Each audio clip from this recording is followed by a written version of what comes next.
Good afternoon, everyone, and thank you for joining us for our latest Low Carbon Futures webinar. So I'm Ryan Thompson, one of our partners in our energy team here at Baringa Partners, and I'm responsible for our work across the energy services market. Today, we're going to be exploring some of the challenges of greening homes. This follows on from a series of industry roundtables we ran last year, bringing together participants from across the relevant value chain, and we summarised this in our Green Homes paper we published at the end of April this year.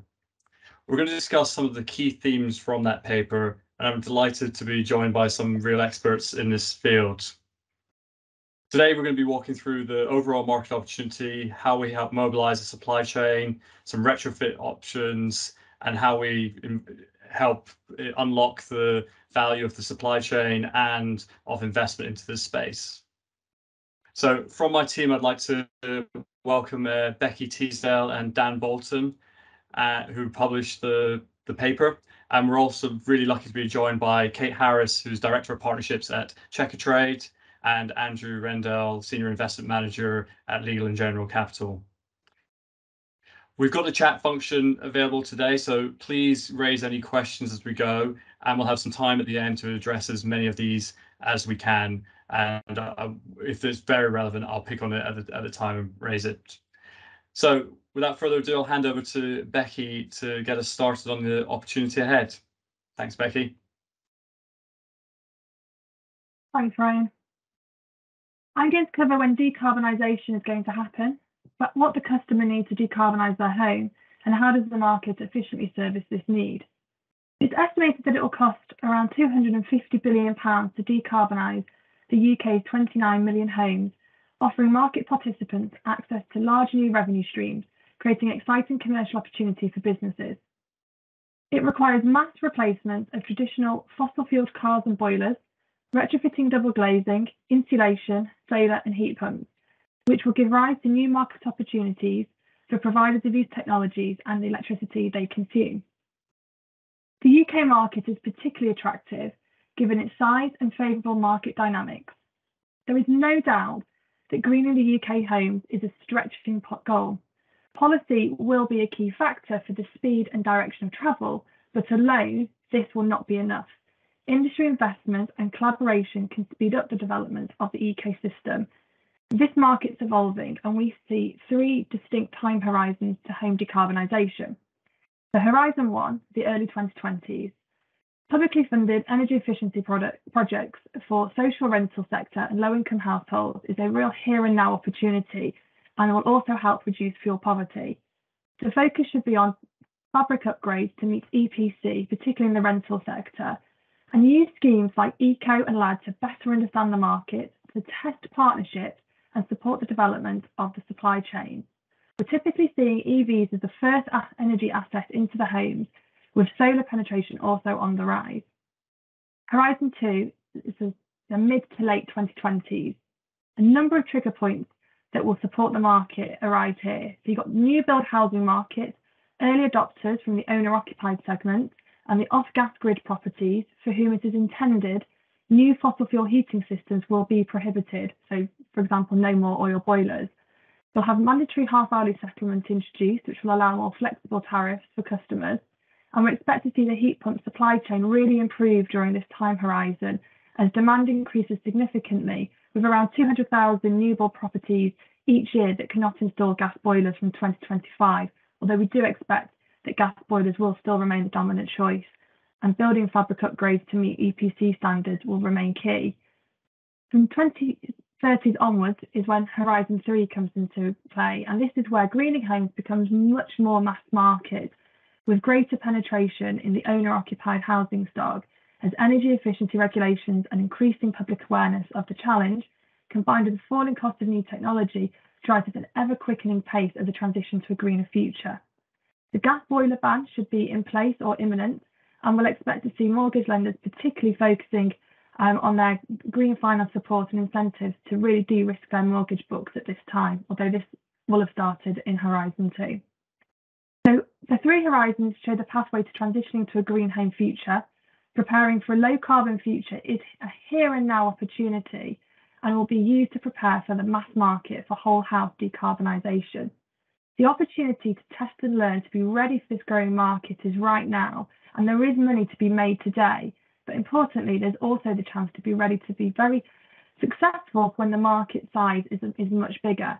And this is important as it will drive investment in the supply chain and innovation and ultimately support the lowering of costs and increasing attractiveness to the customer.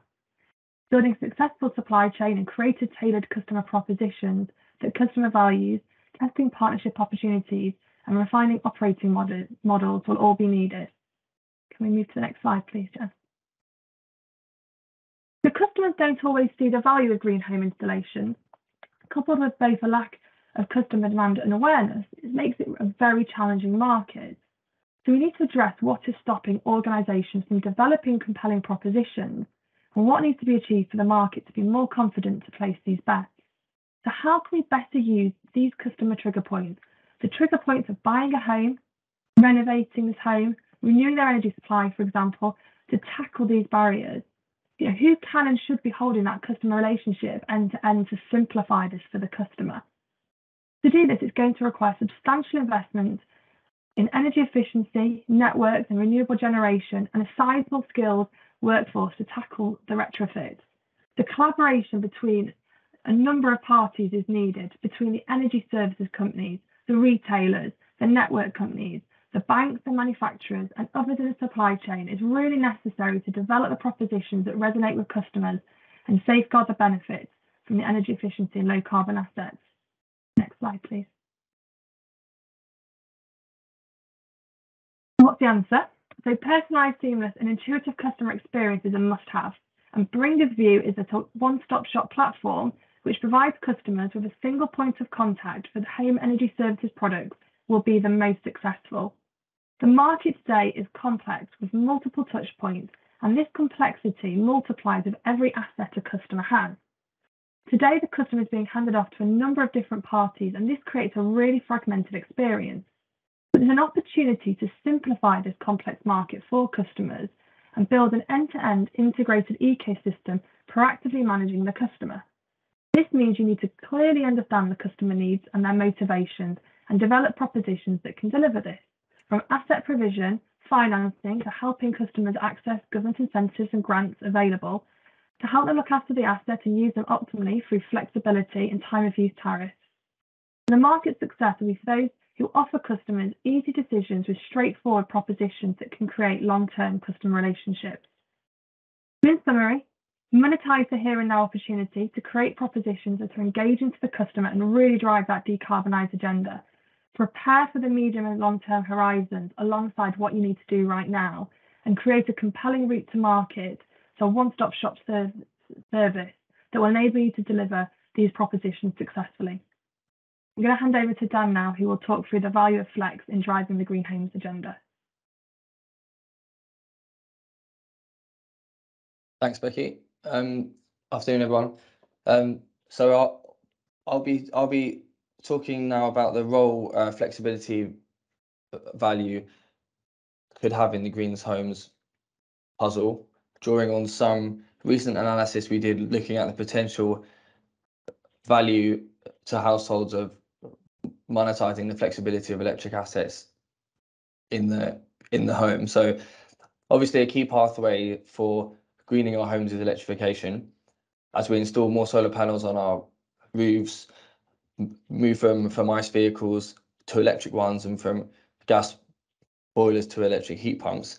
And there is inherent flexibility in electric assets, and these can be optimized around market price signals to achieve societal benefits, such as saving households money on their energy bills, reducing overall system costs by reducing peak capacity requirements, and reducing carbon emissions by using energy outside of peak hours.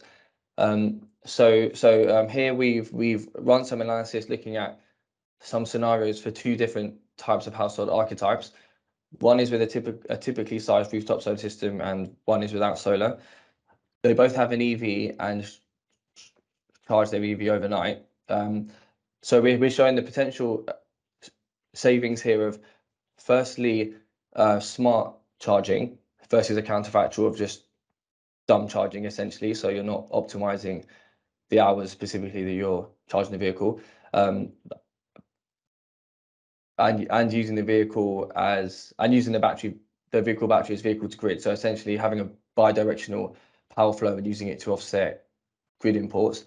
And then secondly, in the green bar here, the potential savings you can achieve by using that vehicle battery to also provide grid balancing services and getting a capacity market contract for that battery.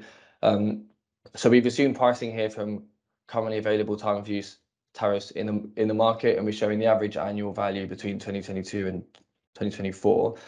The dark blue bars here show the average estimated cost of electricity for each home, with dumb charging being the counterfactual, for the cost of electricity for the house over the year and to charge the vehicle. The light blue bar is the savings that can be achieved through smart charging and vehicle to grid, and you can see that this nearly completely offsets the annual cost of energy when you add solar, and therefore you can kind of charge the battery with the solar for a lot less than you would to pay to charge it from the grid, from using grid imports. So you can achieve much greater value when you start to play the battery into the capacity market and to grid balancing services. Although at the moment these tariffs aren't really offered together. The technology does exist, however, because there are portfolios of aggregated residential batteries playing into grid balancing markets. So we do expect these tariffs to be offered in the future. But in summary, there is a lot of value that homeowners can achieve if their supplier or whoever else is going to kind of offer a tariff where you can optimize these assets on short-term market price signals. Next slide, please.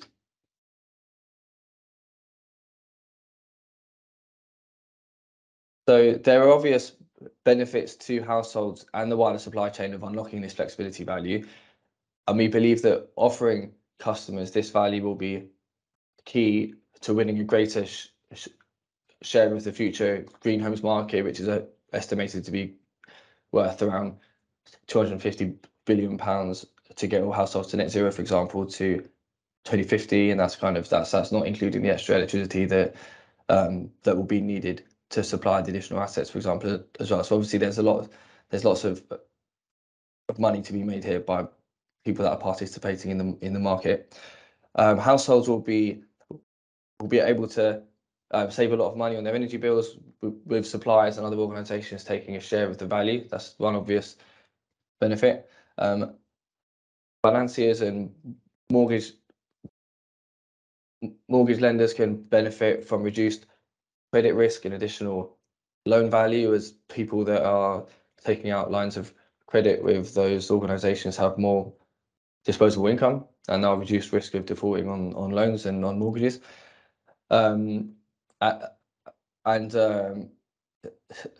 Sales of assets and increased loan volumes will be seen as total cost of ownership of low carbon assets is lowered because of the additional value that you're able to unlock and achieve here. However, there are various barriers to overcome still for solutions providers to be able to offer this value and unlock it for households. So most households will still sort of struggle to afford new low carbon alternatives when the counterfactual is much cheaper, for example, heat pumps versus gas boilers at the moment. A key enabler on the kind of policy and regulation, but also on the technology side, will be when Ofgem introduces mandatory half-hourly settlement, which is due to come into effect in 2025 or 2026, which will mean suppliers are mandated to bring out tariffs which incentivize flexibility, so time of use tariffs essentially.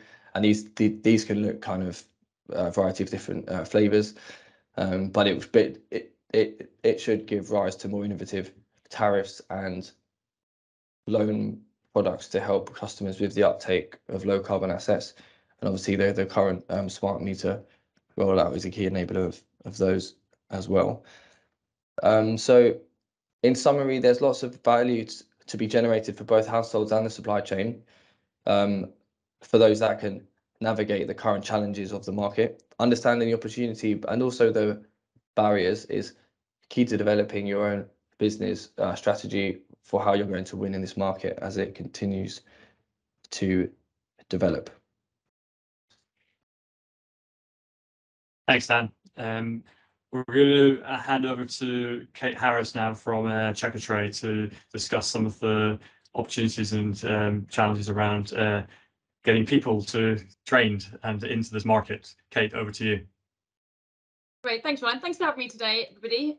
To start with, I'd like to give you a brief introduction to Checkatrade and what we're seeing happening in our part of the supply chain. So Checkatrade is the UK's leading online directory of checked and vetted trades.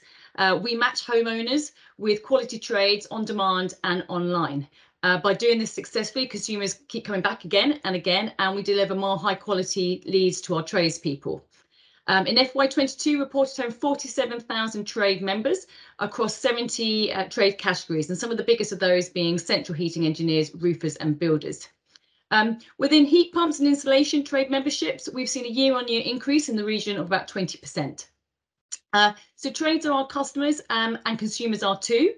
Last year, Checkatrade had 10.3 million contacts from consumers with home improvement job requirements. We saw a slight easing in consumer demand the second half of last year, but low carbon heating has actually quadrupled, having one of the largest year-on-year increases. So to put that into a bit more context, over a period of 4 months, we saw 80,000 consumer searches on our platform for low carbon heating.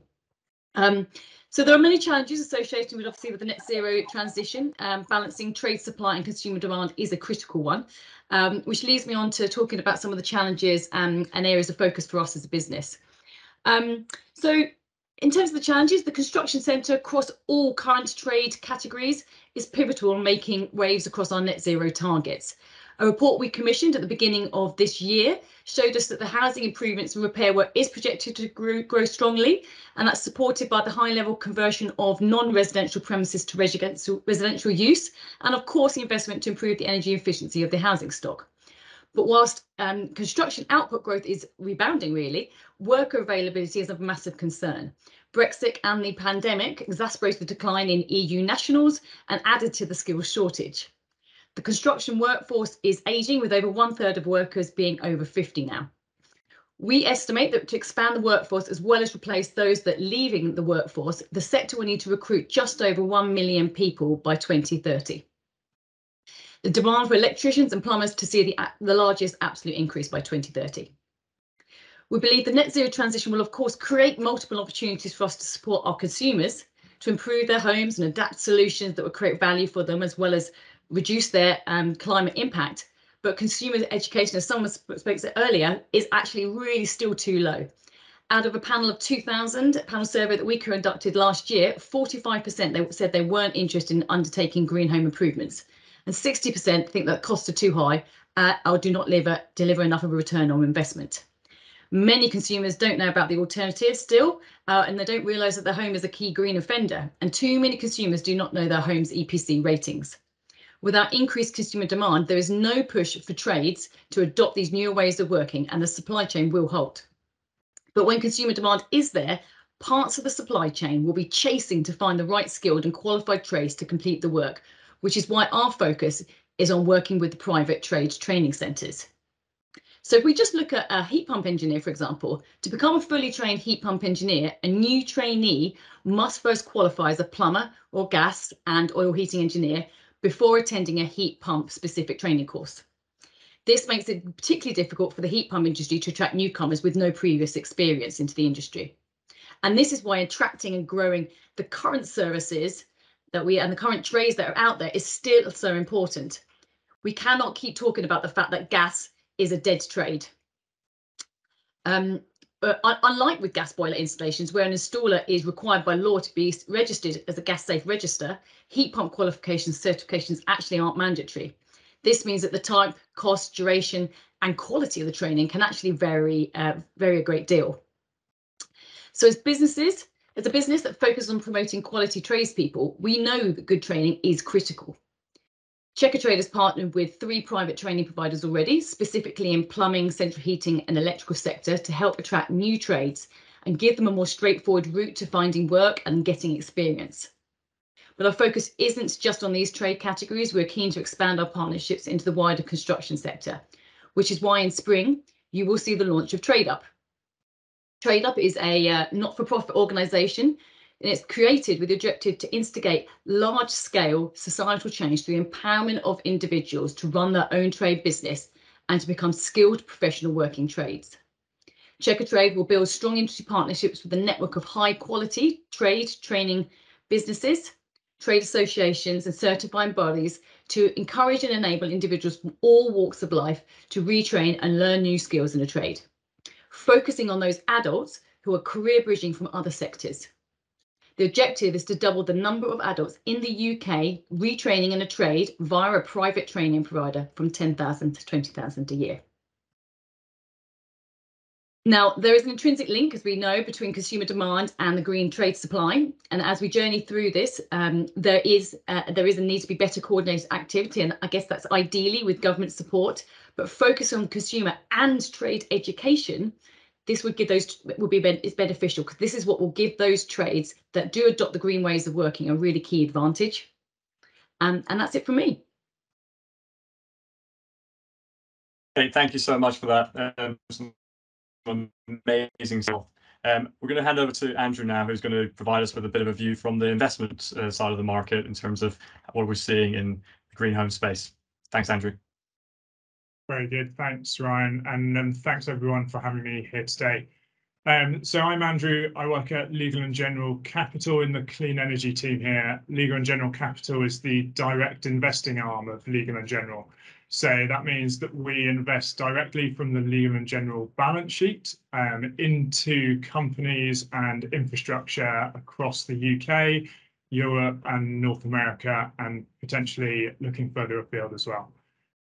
So we work across a number of sectors. So we have our clean energy team, but we also have a number of housing businesses, which are quite relevant to today's conversation.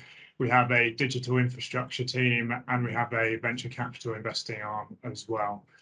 So within the clean energy team, home energy use is a really core topic for us, and an area of fairly intense work on our side in terms of trying to deploy capital and trying to make investments across the supply chain. So our strategy is to try and make investments into companies which we see as having significant opportunity to grow, where we can support that growth both through the provision of capital, but also provision of expertise in terms of how to grow their business. And thirdly, ideally, through synergies across our wider Legal & General Capital portfolio. So PodPoint is a case in point. So this is a EV charging company that we invested in a few years ago when it was at a relatively early stage, helped to grow that business until EDF Energy came in and became the main shareholder. We continued to work with EDF as a partner until PodPoint listed on the stock exchange last year.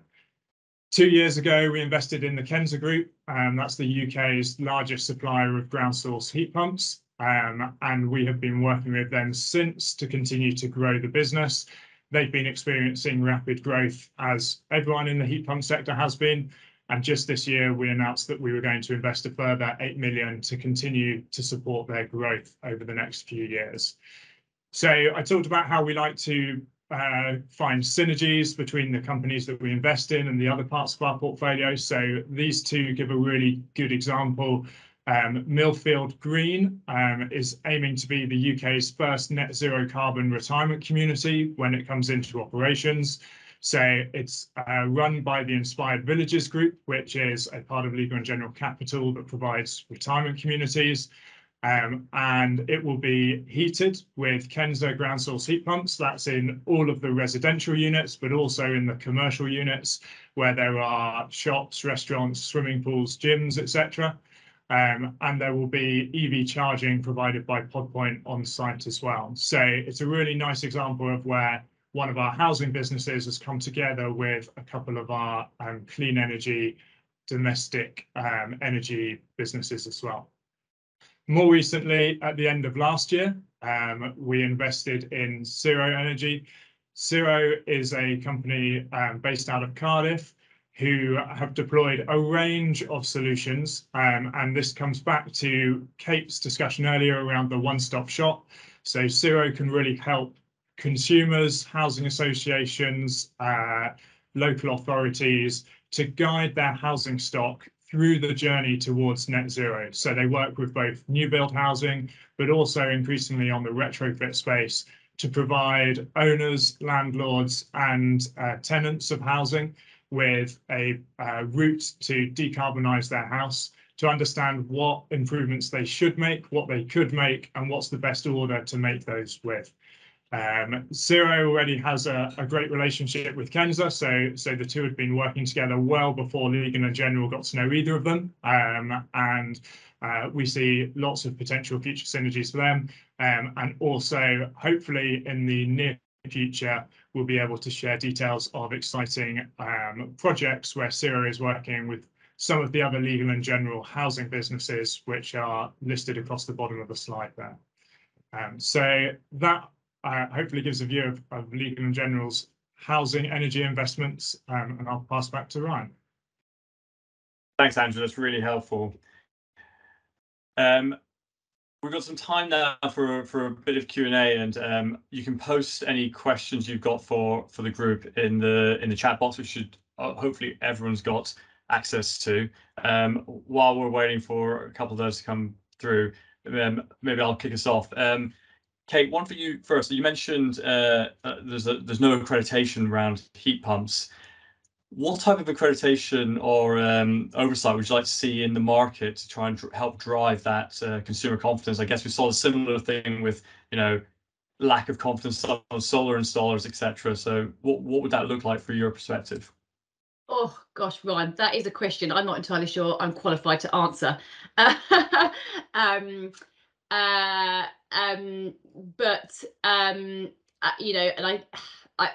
I couldn't really answer that type of question if I'm really honest. I don't know, but something akin that's there similar to what you have with gas today is going to be just really important.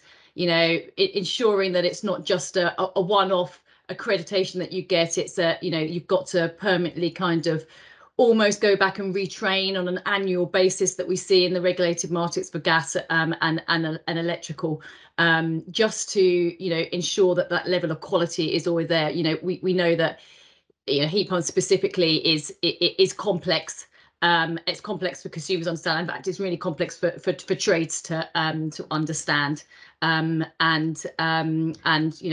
this day, we personally as a business still believe in that needing that quality trades, and we certainly welcome anything like types of mandatory qualifications to come on as part of our vetting service. Thanks, Kate. Sorry for stripping you that one. All right. Andrew, you obviously, what type of money are you seeing move into this market now? Are you seeing a shift? Yes, I think there is a shift, but I think it's probably fair to say that it is still in the phase of accelerating. So we are deploying capital into this space, both into companies, but as I said, projects, particularly in the new build space, where increasingly we're seeing house builders, not just the ones that Legal & General own, but also across the board, really looking to step up their ambition for their new build homes, and starting to look at new build homes that are net zero ready and net zero compatible.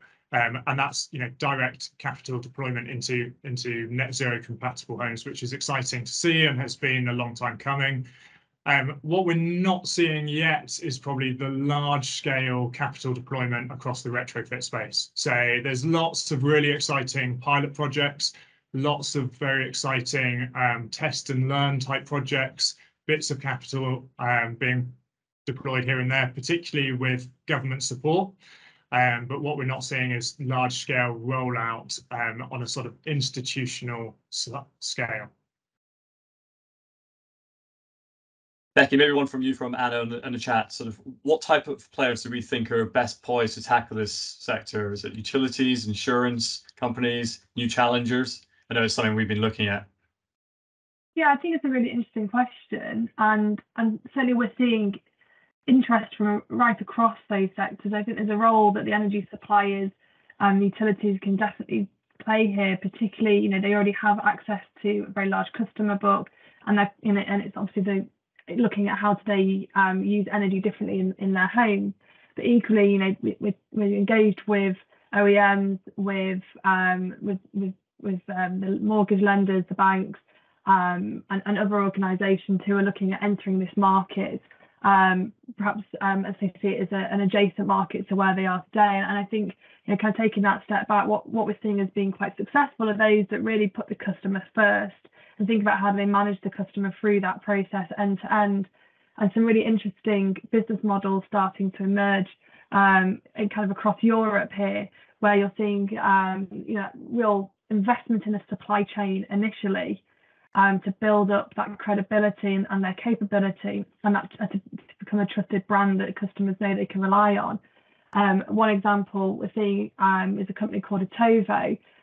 They're a Norwegian company focused on solar, battery, and EV chargers, and they work across multiple European geographies, and they've had quite rapid growth. And what they've done is proven their business model, starting with one asset, proving that end to end, building up that credibility, and then from that going out further. And they started with a tech-based solution, so they have an online marketplace where they use proprietary technology to link up customers with an installer, perhaps not too dissimilar to the box model in the UK.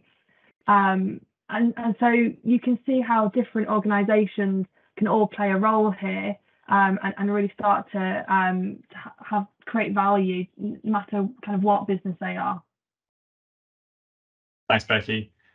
Okay, I might pick on you again for the next one from Siobhan. Do we think the issues of confidence on solar panels have now been resolved? Obviously, the uptake has jumped massively again recently with prices sky high in terms of utilities. Have you seen anything coming through Checkatrade from a perspective of confidence or complaints in terms of solar panel installers? No, not necessarily. Is the honest truth. That's not something we particularly see. But then, if we do see that coming through, we would tend to see it potentially on a installation kind of side of things, and not in terms of the actual quality of the products, as it is. But it isn't a trend that we're particularly, seeing anything of. Thanks, Kate. Probably one back for Dan to start with, from Daniel. What opportunities do you see in dense urban residential developments, which would typically lack both significant EV charging and rooftop area for PV? Thanks. What's the acronym there? Sorry. NIA. Not one I'm familiar with. I was hoping you would be. I'm not sure. Maybe Daniel, maybe Daniel can write that in the chat, maybe. But I think if you're kind of looking at one of the key pathways for decarbonisation, being kind of electrification, hydrogen, or kind of big heat networks, you might see more opportunities for low carbon heat networks in densely populated urban developments there, as opposed to maybe individual electric heat pumps where solar can have a role to play there. But obviously, as you're rightly saying, there isn't a great opportunity for big solar arrays on tower blocks, for example. So and yeah, I mean, it's a good point there as well about installing lots of EV charging in densely populated urban areas where you might not have the grid capacity in those areas. So potentially sort of definitely on the low carbon heating side, there might be opportunity for low carbon heat networks, and then you might see kind of localized charging hubs in areas where there is more grid capacity for those residents to go and charge up in kind of hub areas, or you might see more kind of charging in those areas around transient or destination or workplace charging as opposed to home charging, because home charging will only be a proportion of where the total charging demand happens. Thanks, Dan. Andrew, did you want to jump in there as well? Yeah, just quickly, I'm picking up on Dan's point around low carbon heat networks. Certainly, we've seen Kenza have a huge amount of success in this sort of market. So they've done a lot of projects in tower blocks, particularly, where they've worked with housing associations, local authorities to provide ground source heating to tower blocks to remove either direct electric heating or, in some cases, gas heating from tower blocks, decarbonise them, usually through boreholes. So boreholes don't take as much room as you think they would for a traditional ground source heating project. So you can drill them around the perimeter of the tower block and then feed ambient temperature liquid through the internal risers in the tower block and have an individual heat pump, which just replaces the existing gas boiler, or if there's an electric water heater, the electric water heater within individual flats there.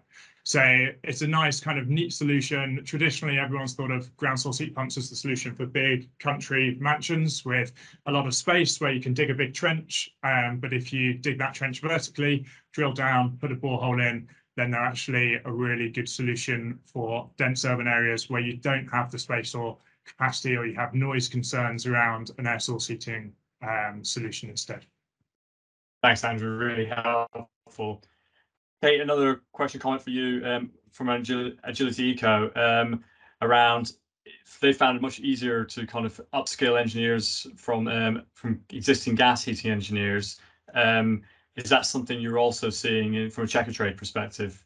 I don't know if you can see the full comment there. I can't see the full comment, but I think the question is, are we seeing it is easier to, that they are seeing that it's easier to upskill people from gas? Absolutely, it definitely is. And you know, because also the amount of cost it takes to, when you're going from scratch, from if you're not trained as a gas engineer or plumbing, or you've got none of that kind of those kind of skills, and you're going from scratch, the cost of actually going through that, as well as doing the heat pump, you're not far off 5 figures actually from doing it. But if you're going from being a gas skilled qualified trade already, and then you're going into heat pumps at the moment, you know, it's costing you between about £1,000–2,000. I mean, it does vary depending where you go and get that. So it's generally just a lot more cost effective thing for trades to do. Next one's around the fact that the market today is highly fragmented. That's something definitely we're observing as well. Dan, do you want to have an answer to that one first, in terms of, are we seeing, you know, the long tail of independence is going to change starkly in the future? And maybe, Andrew, we also get a good view from an investment side from yourself. Yeah, sure. So I think, yeah, you have to kind of break up the market slightly here. So if you're talking about the installation market, yes, highly fragmented, localized, smaller installation companies, and that's probably not going to centralize that much into the future. That's kind of how that market is. And then in terms of the OEM market, that's seeing a bit of consolidation, seeing some startups being invested in. Obviously, Andrew knows about that, how that market works, and you probably see some consolidation of OEMs with really good technologies that then become kind of more to the mainstream. I guess where you can see some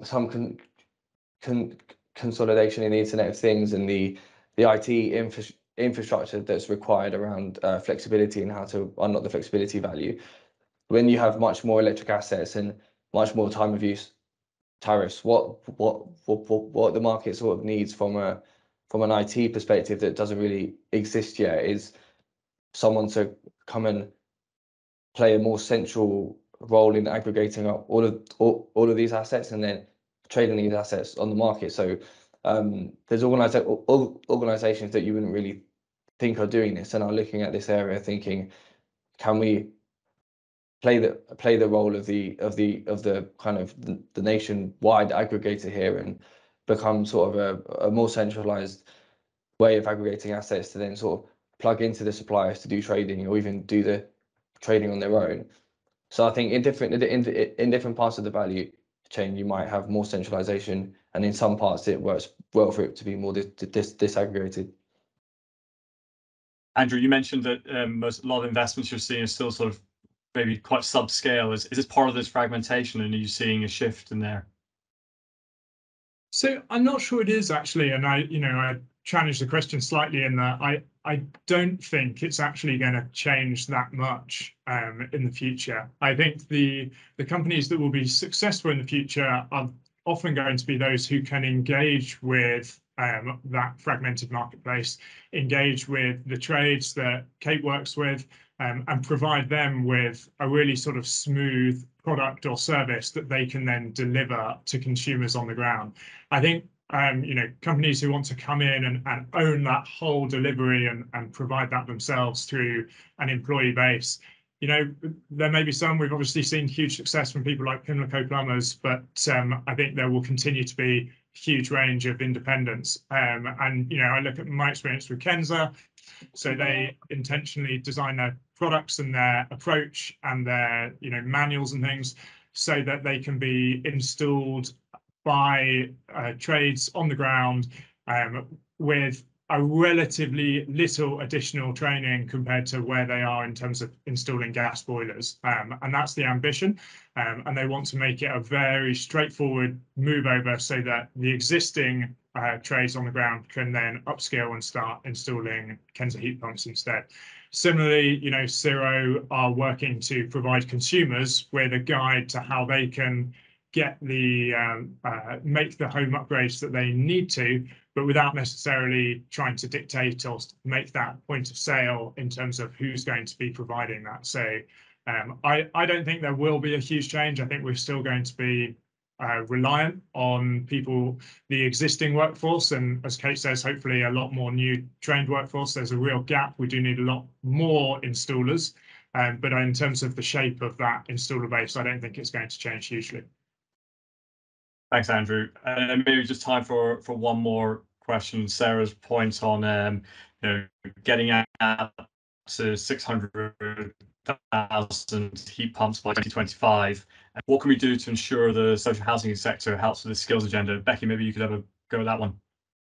Thanks, Ryan. So I think the point that Sarah makes is really important around, it's such a significant target, that 600,000 heat pumps in the, towards the end of this decade, and that's going to be through collaboration and partnerships and really working together. And I think if you look about the social housing sector and how that can help the skills agenda, we need to really think about kind of working with those who need to move first and taking those learnings into the wider kind of mass market as well. So really focusing on having a clear path about what we need and how we tackle kind of the fabric first approach, and quite honestly some stable policy from government that really does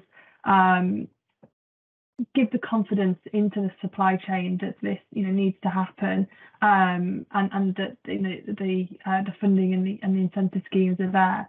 But I definitely say that let's make sure that the learnings that we're seeing today in eco and LAD and social housing decarbonisation fund are being shared across the industry and supporting each other to take those learnings back to the manufacturers, back to the policy makers, to those who are engaging with the customers, to really understand what those needs are and working together to address them. Thanks, Becky. I think we're going to summarize everything there. So first of all, I'd like to thank Kate, Andrew, Becky, Dan for joining us today and giving your time so generously for this. Hopefully that was insightful for everybody on the webinar today. And thank you so much for the questions and comments that came in there. We've got our next webinar coming up, Jen, if you just want to come across. It's going to be focused on the GB and Irish renewable energy options, and that's going to be in August this year. So watch out for the date on that. So thanks everyone for attending today, and look forward to seeing you at a future webinar.